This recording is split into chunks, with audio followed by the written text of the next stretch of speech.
What's up, Mogulers? Garrett here from Mogulvate. In this video, we're going to be talking about how to market yourself as a designer.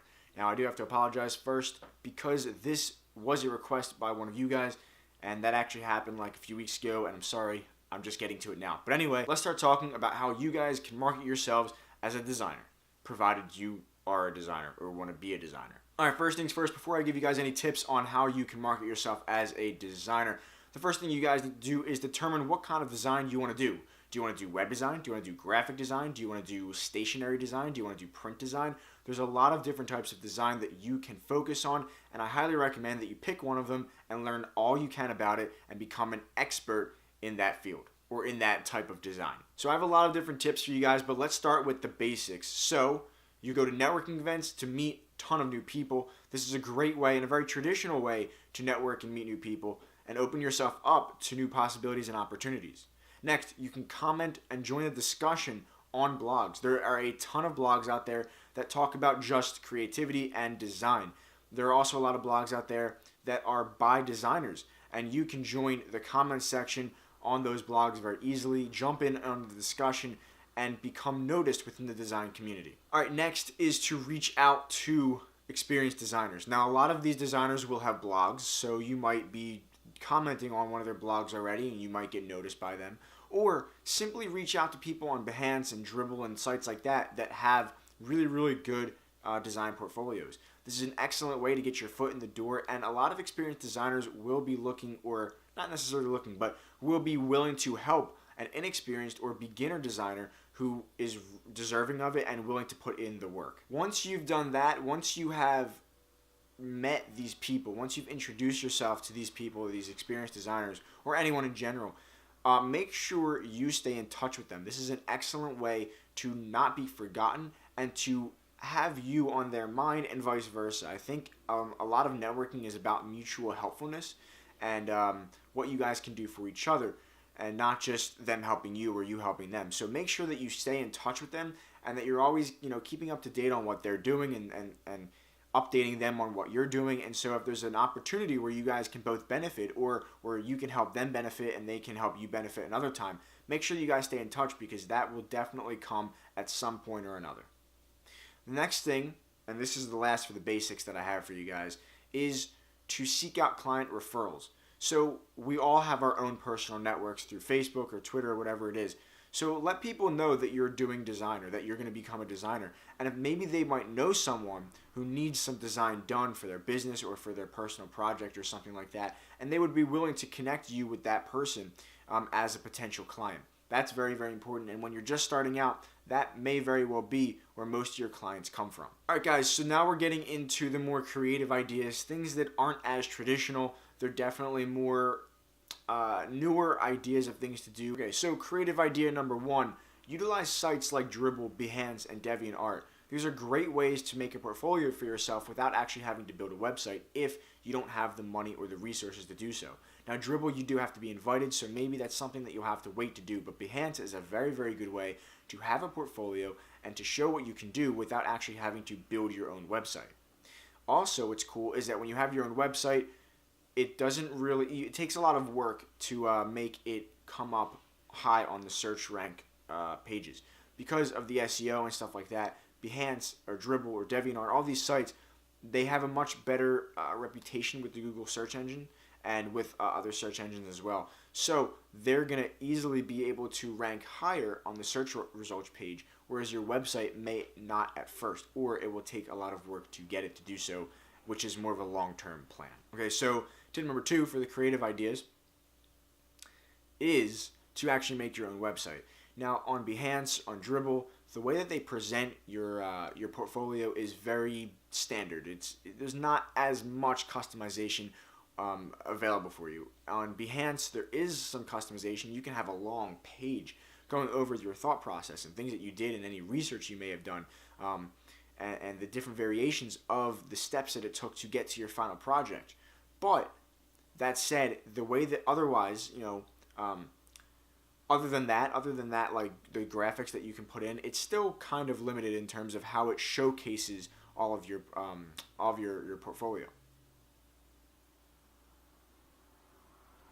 On the other hand, a website will not be. You can have your website look like however you want. You can make it look as good as you want, as bad as you want, whatever it is. You can have whatever layout you want. And so taking that into consideration, you may want to have your own website in addition to Behance, Dribbble, DeviantArt, these other websites, because you'll be able to present your portfolio, your design, your creativity in whatever way you want.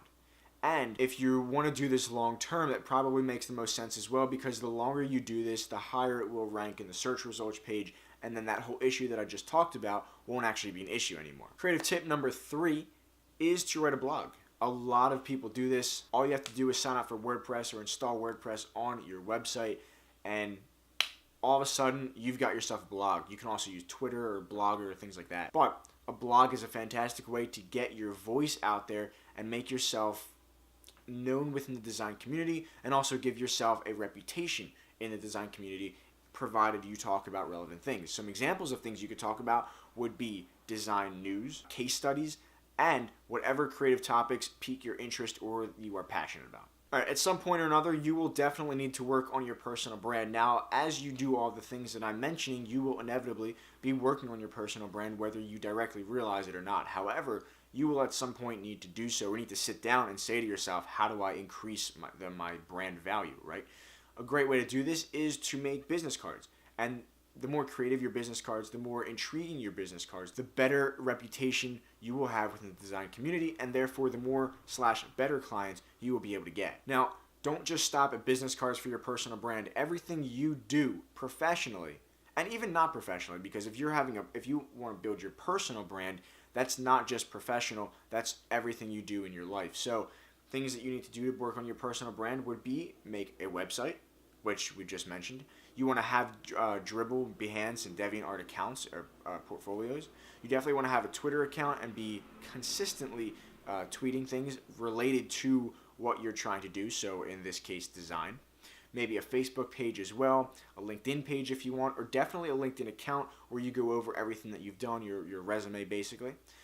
You may want to write a blog, because that is a great way to build your reputation and to make people build a following, which will be easier for you to get clients if you have a following. All right, so I got 2 more tips for you guys, and they're kind of similar. They are to create something.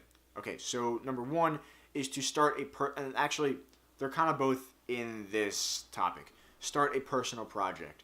So what you might want to do is design something or build something that you are passionate about. Hold on, the lighting is terrible right now.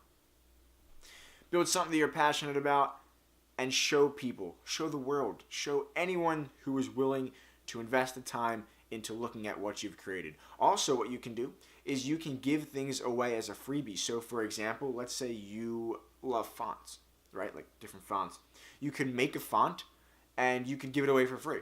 Or you can make a UI kit, another example, and give that away for free. Whatever it is, create something that you are very passionate about or that you will love to do, and give it away for free. Or if you don't want to give it away for free, just let people enjoy it. I probably wouldn't charge for it, but definitely just let people enjoy it at the very least. Or showcase it within your portfolio. That's excellent. Just because you don't do something for a client doesn't mean it shouldn't be in your portfolio. Your portfolio is a showcase of everything you have to offer. It's a showcase of what you're capable of doing. So just because it wasn't for a client doesn't mean it does not belong in your portfolio. You should absolutely put everything that you make in your portfolio, provided that it's portfolio or showcase worthy. Not everything you do for every single client is going to be worthy of being your portfolio, and that's okay. That's why you should make things on your own, just as a pet project, something you're passionate about, because that's a great way to add to your portfolio, especially in the beginning when you might not have anything to put in your portfolio. My last tip, which is kind of doing things as a personal project. So the other one, they were all creative projects and kind of just stuff that people look at or download to use. The other thing that you can do is create an interactive project. So there's this font called Comic Sans, and the guy or girl made a website for it to try and sell it, and they came up with this whole story behind Comic Sans. The website's called Comic Sans Criminal. I will put a link for it down in the description. Check it out. It's really, really cool. It goes through this entire history of Comic Sans and talks about how it's used in society and the recommendations that they have to use the font in your daily lives. All right, guys. Thank you so much for watching this video. If you did enjoy it, definitely leave a comment, rate, and subscribe. Also, follow me on Snapchat right here and Twitter. Also, they're right up here as well if you didn't already notice that. Anyway, thanks for watching again. Also, I've decided I'm going to do a news video every Friday. So we're going to be talking about startup news and just talking about startup stuff like that. All right, cool. Take care. See you guys later. Peace.